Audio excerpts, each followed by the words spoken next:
নিজেকে অনেকটাই চালাক মনে করছি, আর কেন নিজেকে এতটা চালাক মনে করছি সবটাই তো তোমাদের সাথে শেয়ার করব। সেই জন্যই আজকের ব্লগটা শ্যুট করা, কারণ ভাবছিলাম অনেক দিন ধরেই ভাবছি যে আমার এই চালাকিটা তোমাদের সাথে একটু শেয়ার করি। তো যাই হোক বন্ধুরা, সেটা তো শেয়ার করবই। তার আগে বলো তোমরা সবাই কেমন আছো? আশা করছি রাধা মাধবের কৃপায় সবাই ভালো আছো। গিন্নিশালা রান্নাঘর ব্লগস থেকে আমি রূপা তোমাদের সবাইকে আবার অনেক অনেক ভালোবাসা ও ওয়েলকাম জানিয়ে আজকে সকালটা শুরু করলাম। আজ হচ্ছে বৃহস্পতিবার, আর আজকে আবার হয়েছে একাদশী। তো একাদশীটার নাম হচ্ছে পরমা একাদশী। সকাল থেকেই আজকে একটু তোড়জোড় চলছে কাজের, কারণ যেহেতু আজকে একাদশী, আজকে যদি একটু সকাল সকাল পুজোটা না দিতে পারি একদমই ভালো লাগবে না। তাই জন্য খুব সকাল করে ঘুম থেকে উঠে পড়েছি। তবে নিয়ম মাফিক যদি পুজোটা করতে হয় তাহলে ওই যে ব্রহ্ম মুহূর্তে উঠেই কিন্তু পুজোটা করে নিতে হয়, কিন্তু ব্রহ্ম মুহূর্তে উঠে পুজো করাটা আমার পক্ষে একদমই পসিবল না। কিন্তু আমরা সাংসারিক মানুষ, আমরা কিন্তু আর ওই নিয়ম মেনে সমস্ত কিছু করে উঠতে পারি না। তবে হ্যাঁ, যতটুকু পারি চেষ্টা করি করার। তো এদিকে আমি সকালের কাজবাজগুলো একটু তাড়াতাড়ি করেই করে নিচ্ছি। প্রত্যেক দিনের সকালের কাজগুলো কিন্তু প্রত্যেকটা গৃহিণীদের মোটামুটি একই রকম থাকে। তো আমি যেহেতু সকালবেলা একটু ক্লিনিং করে নিই, তারপরেই রান্নাঘরের যা কিছু কাজকর্ম আছে সেগুলো করি। তো প্রত্যেক দিন আধ ঘন্টা আমি কিন্তু রান্নাঘরটাকে একটু ক্লিনিং করে নিই। তো আধ ঘন্টা ক্লিনিং করার ফলে কিন্তু আমার রান্নাঘরটা সবসময় ঝকঝকে চকচকে থাকে। আসলে আধ ঘন্টার ক্লিনিংটা কি আর কতটুকু সময় আমি ক্লিনিংটা করি আর কোন কোন জায়গাগুলো ক্লিনিং করি সেটা কিন্তু তোমাদের সাথে প্রায় অনেকগুলো ব্লগে আমি শেয়ার করেছিলাম। তাই জন্য আজকে আর তেমন কিছু বললাম না। একাদশী যেহেতু 3 রকমভাবে পালন করা যায়। প্রথমটা হলো সারাদিন উপোস করে পরদিন পারনা করে একাদশী পালন করা, আর দ্বিতীয়টা হলো শুধুমাত্র জল খেয়ে থাকবে সারাদিন আর পরদিন পারনাটা করে একাদশী পালন করা, আর তৃতীয়টা হলো সারাদিন জল ফল সবই খেতে পারবে, জল ফল দুধ তো এসব খাওয়া যাবে, সাবু কলা তো এসব খাওয়া যাবে, তারপর পরদিন পারনা করে একাদশীটা পালন করা। তবে হ্যাঁ, আমি প্রথমটাও করতে পারি না, দ্বিতীয়টাও করতে পারি না, আমি কিন্তু তৃতীয়টা করি। তার মানে আমি ফল জল তারপরে দুধ এইগুলো খাই, আর ঠাকুরকে যা নিবেদন করি সেটাই খাই, প্রসাদটা খাই। তো এইভাবেই আমি একাদশীটা পালন করি। যেহেতু আমরা সাংসারিক মানুষ, আমাদের সংসারের কাজগুলো করতে হয়, একেবারে উপোস থেকে কিন্তু পারি না, সেই জন্য আমি 3 নাম্বারটাই বেছে নিই। হাজব্যান্ড চলে এসেছে ঘরে, ওকে আবার টিফিন দিতে হবে, সেই জন্য কিন্তু একটু তাড়াহুড়ো করছিলাম। এখন র্যাকটা পরিষ্কার করে ঘরটা ঝাড় দিয়ে ঘরটা মুছে নেব, তারপরে হাজব্যান্ডকে টিফিনটা দিয়ে দেব। তবে আমি তেমন কিছু খাবো না, শুধুমাত্র জল খেয়েই কিন্তু আমি চলে যাব স্নান করতে, স্নান করে ঠাকুর ঘরে যাব। আর একাদশীতে ঠাকুর করে সারাদিন থাকতে পারলে তো আরও ভালো, কিন্তু সারাদিন কি আর আমরা থাকতে পারি? ওই যতটুকু সময় পাই ততটুকু সময় ঠাকুর ঘরে থাকি, আর এই দিনকে একটু গীতা পাঠ করতে পারলে তো অনেক ভালো। তবে সব দিন আমি করে উঠতে পারি না, মাঝে মধ্যে চেষ্টা করি করার। তোমরা হয়তো অনেকেই ভাবতে পারো 2টো গ্লাস কেন? তো ছেলের জন্য নিয়ে নিই, যেহেতু ছেলে টিউশনে গেছে। হাজব্যান্ডের জন্য নিয়ে নিলাম একটা গ্লাসে, আর আমার জন্য নিয়ে নিলাম আমার ফেভারিট গ্লাসটা। সকালবেলা হোক কিংবা দুপুরবেলা যখনই জল খাই আমি এই গ্লাসটাতে জল না খেতে পারলে একদমই ভালো লাগে না। আমি শুধুমাত্র জল খেয়ে নেব, আর এদিকে হাজব্যান্ডের জন্য জল নিয়ে নিলাম, আর ওর জন্য কিন্তু চাও বসিয়ে দিয়েছি। আর এদিকে হাজব্যান্ডের জন্য নিয়ে নিলাম কাঁঠাল মুড়ি, আর কাঁঠালটা কিন্তু হাজব্যান্ডই ভেঙে দিয়েছে, সকালবেলায় ও কাঁঠালটা ভেঙে নিয়েছে, আর আমাকে কিন্তু কাঁঠাল ভাঙতে হয় না। তো সেই দিক দিয়ে আমি অনেকটাই সুখী, আমাকে কিন্তু কখনোই কাঁঠাল ভাঙতে হয় না, যেটা আমার একটা বিরক্তিকর কাজই বলতে পারো। এদিকে হাজব্যান্ডকে টিফিন দিয়ে আমি জলটা খেয়ে নিচ্ছি নিজের পছন্দের গ্লাসে, আর এদিকে কিন্তু হাজব্যান্ডের জন্য আবার চাও বসিয়ে দিয়েছি 1 কাপ। তো আমার জন্য চাটা করলাম না, কারণ যেহেতু অনেকেই বলে যে একাদশীতে চা খাওয়াটা নাকি ঠিক না। তো তারপর থেকে আমি চাটা আর খাই না একাদশীতে। প্রথম খেয়ে নিতাম, এখন আর খাই না। তো আমি শুধুমাত্র জল খেয়ে নিয়েছি। এখন হাজব্যান্ডকে টিফিনটা দিয়ে আমি কিন্তু স্নানে চলে যাব, তারপর চলে যাব ঠাকুর ঘরে। হাজব্যান্ডের একটু তাড়াহুড়ো ছিল বলে ওকে কিন্তু তাড়াতাড়ি টিফিনটা আর চাটা দিয়ে নিচ্ছি। এদিকে কিন্তু আমার র্যাকটাকেও গুছানো হয়নি ঠিকভাবে, আর এদিকে আমার আর্টিফিশিয়াল প্ল্যান্টগুলোকে কিন্তু জায়গা মতো রাখা হয়নি। এদিকে হাজব্যান্ডকে চাটা দিয়ে নিই, তারপরে আলু পেঁয়াজগুলো করে রেখে দেবো, যেগুলো আমি প্রত্যেক দিন কিন্তু এই র্যাকটা থেকে সরিয়ে নিতে হয় ইঁদুরের যন্ত্রণায়।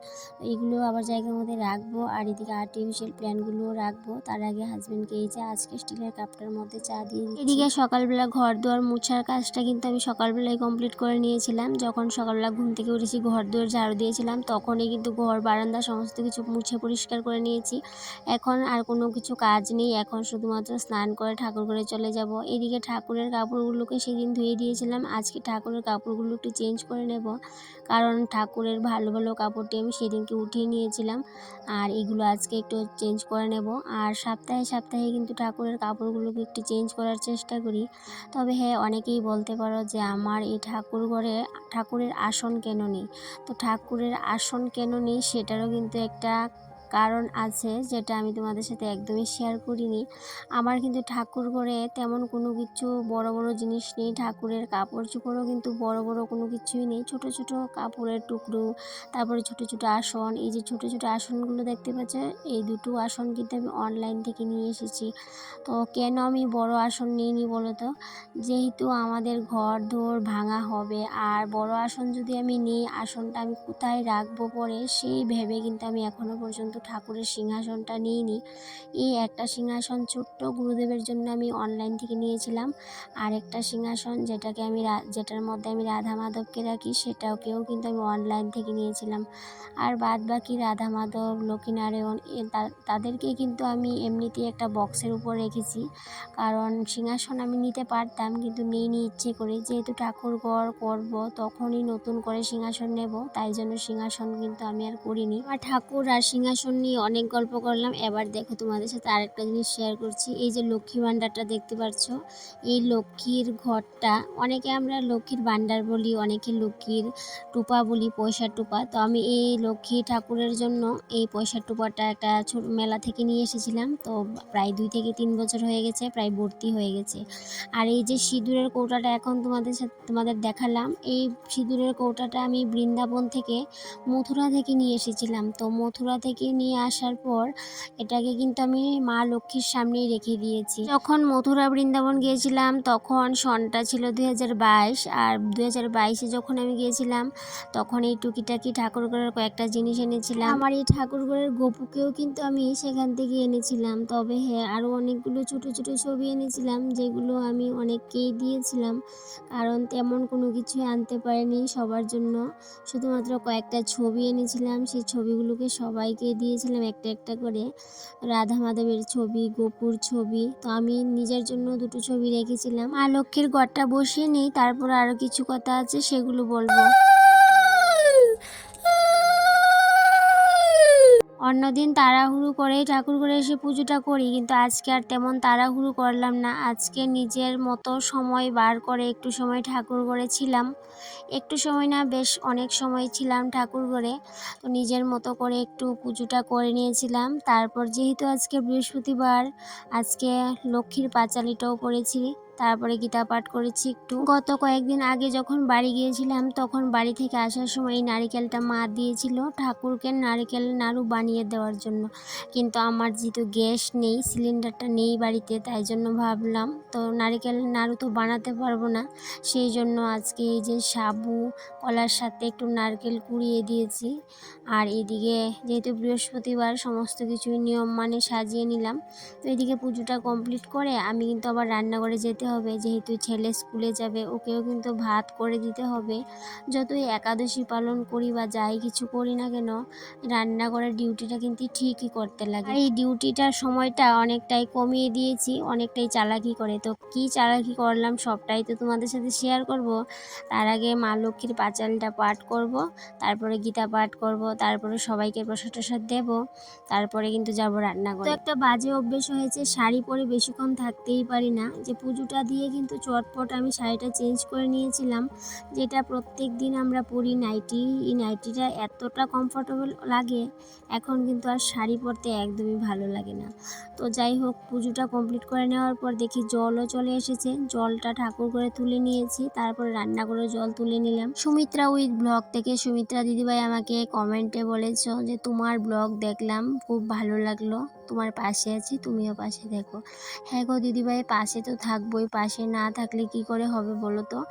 একজন যদি আরেকজনের পাশে না থাকি, তো এই পাশে পেতে চাইলেও কিন্তু অনেকটা ধৈর্য রাখতে হয় হাতে। অনেকের দেখি একদমই ধৈর্য নেই। তবে হ্যাঁ, এই ব্যাপারটা নিয়ে আজকে আর তেমন কিছু বলবো না।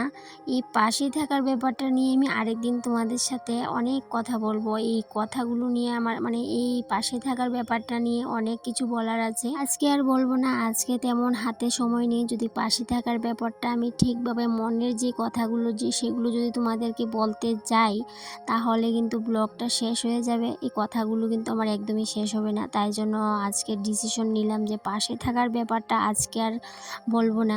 যদি সত্যিকার অর্থে আমরা পাশে থাকতে চাই, তো এই কথাগুলো আমি অনেকটা উপলব্ধি করতে পারি। তো এই উপলব্ধি করাটা আমি তোমাদের সাথে শেয়ার করব, তবে হ্যাঁ অন্য কোনো একটা ব্লগে। এদিকে ঠাকুর করে জল তুলে নিচ্ছি, আর তারপর রান্নাঘরে জল তুলবো, রান্নাবান্না করব। ওই যে বললাম, শাড়ি পরে বেশিক্ষণ থাকতে পারি না। একটু সময়ে কিন্তু শাড়ি পরে যদি থাকি, অসহ্য গরমে কি বলবো, শরীরটা ভীষণ খারাপ হয়ে যায়।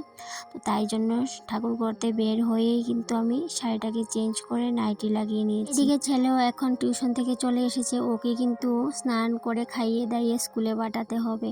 তো এখন শুধুমাত্র আমি কুকারে ভাত করব, আর তরকারি বা ডাল কোনো কিছুই করব না, কারণ কাল রাতেই আমি সমস্ত কিছু রান্না করে রেখে দিয়েছি ফ্রিজে। ওই যে বললাম, চালাকি করেই কাজগুলো করছি ইদানিং। কারণ রাতের বেলা যখন হাজব্যান্ড বাড়ি আসে, ওকে নিয়েই আমরা দুইজনে মিলে রান্নাঘরে রান্নাটা করে ফেলি এই কটা দিন ধরে। বেশিরভাগ রান্নাটাই কিন্তু আমি রাতের বেলায় করে নিই, কারণ এত গরম, এত গরম, এত গরমে আমি একদমই রান্নাবান্না করতে পারছিলাম না রান্নাঘরের। তো এই যে একটা দুটো তরকারি আমি রাতের বেলায় করে রেখে দিই হাজব্যান্ডকে সাথে নিয়ে। তো গতকাল রাতে আমি কচুর লতি দিয়ে শুটকিটা রান্না করেছি। তো কচুর লতিটা কিন্তু হাজব্যান্ড আমাকে ভেজে পরিষ্কার করে ধুয়ে দিয়েছে, আর বাকি কাজগুলো আমি করেছি। তবে কিন্তু প্রত্যেক দিনই কিন্তু রাতের বেলা বাড়ি আসার পর আমাকে অনেকটাই হেল্প করে। এই যে কাটাকুটির ব্যাপারটা, সেটা যদি করতে যাই সকালবেলা অনেকটাই সময় হাতে নিয়ে তারপরে কিন্তু রান্নাঘরে কাজগুলো করতে হয়।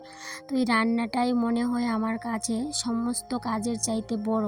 তো এই রান্নার কাজটা যদি করে নিতে পারি, মনে হয় কি সংসারের অর্ধেক কাজ কমে গেছে। আজকে একাদশী বলে সমস্ত রান্নাটা রাতে করে নিয়েছি, তবে অন্যদিন সমস্ত রান্না করি না। একটা দুটো যদি রান্না করি, আর বাকি রান্না যা করব সমস্ত কিছু রেডি করে রেখে দিই, যাতে করে রান্নাটা চটপট করে হয়ে যায়। তো এভাবেই বুদ্ধি করে করি, একা তো আর সম্ভব হবে না। সেই জন্য হাজব্যান্ডকে সঙ্গে নিয়ে রাতের বেলা সমস্ত কিছু গুছিয়ে করে রাখি। তো এই চালাকিটা কতদিন করতে পারবো জানি না, কারণ ওর যখন মর্জিটা ঘুরে যাবে, ও কিন্তু আমাকে একদমই রান্নাঘরে হেল্প করবে না। তো সেই জন্যই বললাম যে চালাকি করেই আমি সংসারের কাজগুলো ইদানিং করছি। তো এটা আমার চালাকিও বলতে পারো, আবার ভালোবাসাও বলতে পারো, কারণ দুজনে মিলে যে কাজগুলো করি সেগুলো কিন্তু ভালোবেসেই করি।